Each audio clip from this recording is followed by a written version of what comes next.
they send their support and love and offer every assistance also. I will remain here to answer some questions, but I would now like to hand over to Mr. Wayne Gatt, who is the head of the Police Association. Thank you, Wayne. Thank you, Chief Commissioner. I'd like to thank the Chief Commissioner for his leadership and his support. Our immediate thoughts are obviously with the loved ones and the families of our fallen officers who were murdered today.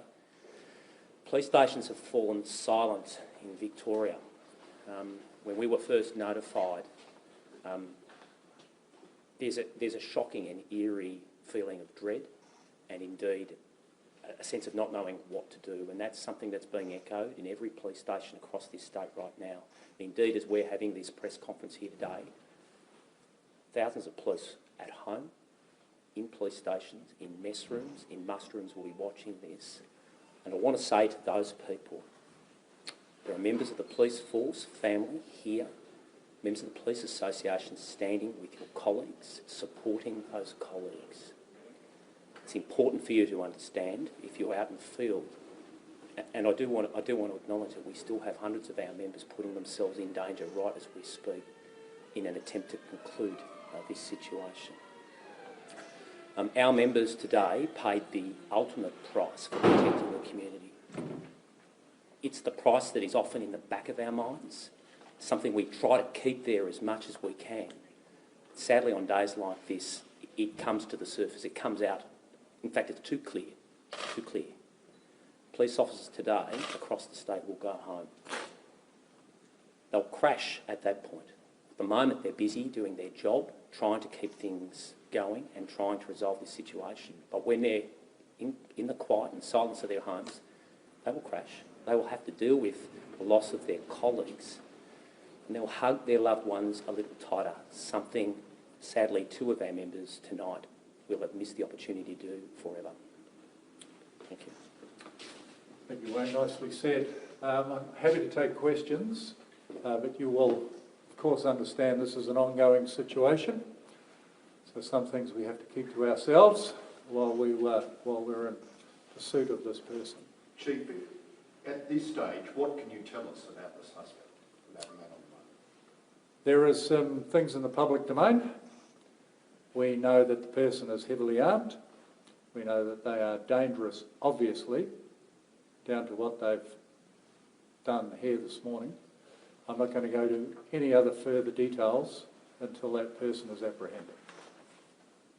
Well, can you tell us about how this unfolded this afternoon or later this morning? What unfolded today was that 10 very dedicated police officers went to execute a search warrant at that address, and we are still debriefing the other officers that were involved, the 7 officers that are physically okay, but not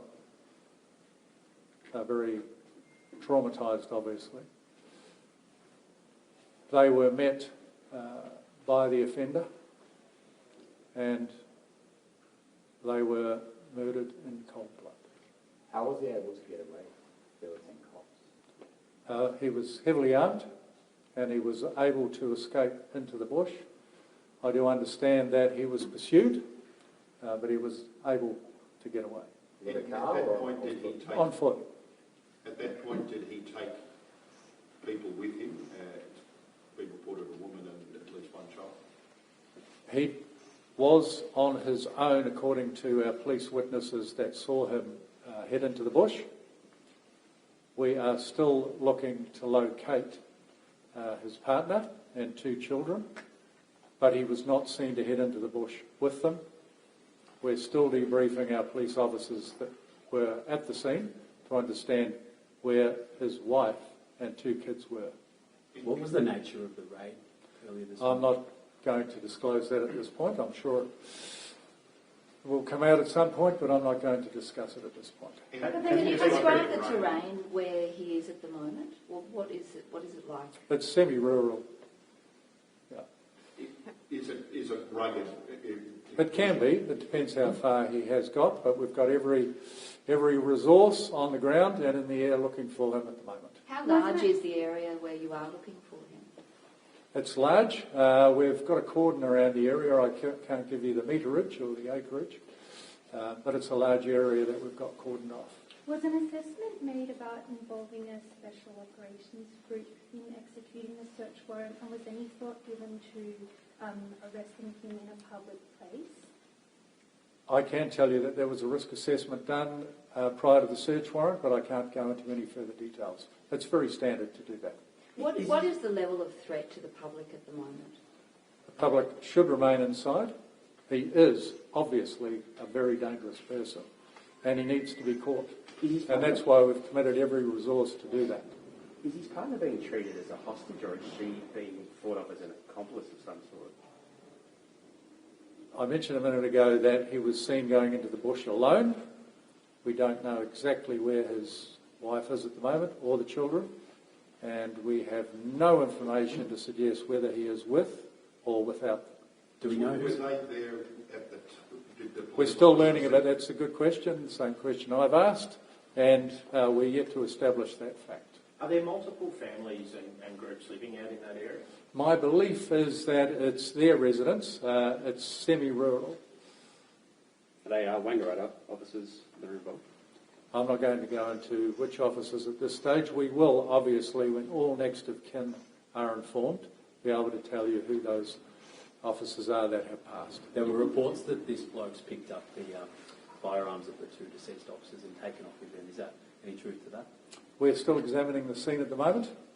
If that is so, then that adds to the severity, obviously, but he already has lethal weapons. He was obviously known to police before this. Yes. How long did this incident occur at the property? How long did it go for? It happened over minutes, but the officers that were involved, the 7 that were uninjured, remained there for hours while we locked down the area and made it secure. So you have to be very careful when you have an offender at large that we know to be armed. Did police discharge their weapons in this? We're still looking into that matter. I won't say whether they did or didn't And did they have at this point, but I'm sure we'll be able to share those details at some point. Is the indication that 10 officers attended, is that the fact that 10 officers attended, is that indication that that risk assessment that was undertaken came back saying there was a pretty strong risk here? The person is known to us. There was a risk assessment done, and the fact that there were 10 officers attending this search warrant does talk to the gravity of the situation. Has there been any Does that mean that communication with there's been him? previous concerns about weapons on the property? At some point we will talk to the full detail of this. At the moment our priority is to locate the suspect. Has there been any communication with him since he engaged with officers this morning? Not to my knowledge. And was there a conversation before the guns were fired? I can't answer that question at the moment because I don't know that detail. Do you know how many firearms he has at present? Several, at least. Do we know what kind of firearms? We do, yes, and obviously lethal, but I'm not going to go into the model. Was he expecting police to be there today? I couldn't answer that question. We don't ring ahead, so we wouldn't have given him any notice that we were coming to execute a search warrant. But does it appear that he was prepared for this type of scenario? That will form part of the investigation. Just, So it would be wrong for me to speculate on that at the moment. just following on from that, are you able to say even generally if any of these sort of processes have changed since the fatal police shooting in Wangaratta? I can tell you that we do robust risk assessments around these jobs. Our staff were armed when they went to the address, obviously. Has anything changed since what happened in Queensland? I can't personally comment on that, although I have spoken to the Acting Commissioner from Queensland, and she rang to support our people, but also to say that the people involved in that shooting are again traumatised by this event. What does tonight look like in terms of the search? It looks like a full deployment. Every available person is out there looking for this suspect. Well, you're advised to stay indoors. As this goes on, how far does that stretch within the Alpine Shire? We'll be reconsidering our approach and our messaging by the hour. What would you like to say to people who are drawing similarities or conclusions? What would you like to say to people who are drawing similarities to that Queensland incident in 2022? Early in the investigation at the moment, please keep an open mind, but the more information that comes to hand, the more we'll be able to piece this together. Chief Commissioner, you're obviously in the local station up here. Have you spoken to any of the local officers and how are they holding up? Only very briefly. We're obviously here, Wayne and I, to support the staff that are here. It's extremely traumatic. So while they are all affected by it, they're all extremely professional and focused on the job at hand. You mentioned some of them are experienced police officers. Can you touch Very. or shed some light Not at this point. on their experience in the force? Not at this point, but I'm sure we will. Okay. What would you like to say to their families tonight? That we're here for them. We are deeply, deeply sorry for this event. We will give them every support that we possibly can. And that extends to the officers' immediate families, but also the family of police. Do you have a message for the person who killed these officers? My message to that person is give yourself up so that the community can be at peace and we can have this matter resolved peacefully. When are you looking to put out an image of the suspect? Thank you for that question. Probably imminently. I understand there are already images in the public domain, but we'll put out our own message. Are the officers from the northeast, this part of the world, generally speaking? I'm not going to say anything at this point until we're at a position to tell you exactly who those officers are and give you their backgrounds. Are you getting support from New South Wales? And what term? In terms of special physical... operations? Yeah, they are briefed and on standby to assist. They've reached out, we've reached out to them. Is that common? Absolutely. Have they already sent people here or they just... They're on standby. Have you had any communication from the public, any sightings, anything that has helped at this point?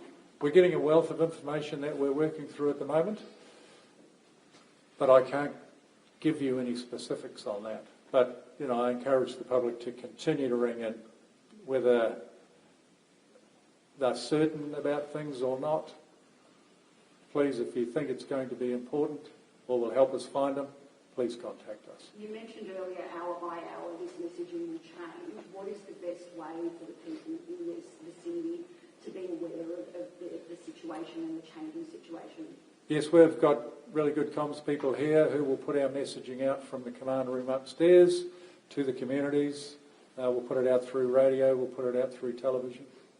Are you confident still in the area? Anything to indicate he might have fled the area? We have nothing to suggest he's fled the area, but we are keeping a very open mind. Can you describe the sort of property he lives on? There's a report that he lived in a bus. Does it have vehicles on the property? It was a semi-rural address with a house and an adjoining bus. That's all I can tell you at the moment. And are there surrounding... I don't believe so. I know where you're going with that question. I don't believe so. I believe it was an address occupied by himself, his partner and his children. And are there not neighbouring properties? I'm sure there are, but I'm just not sure about the vicinity of those other properties. How many door knocks were carried out today? I can't tell you. Last questions, guys. Just a horrible day for the force, isn't it, Mr. Bush?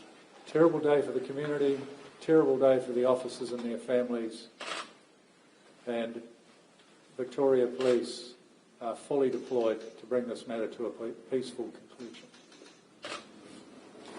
Thank you for your attention and help. Thank you. Appreciate it. Thank you.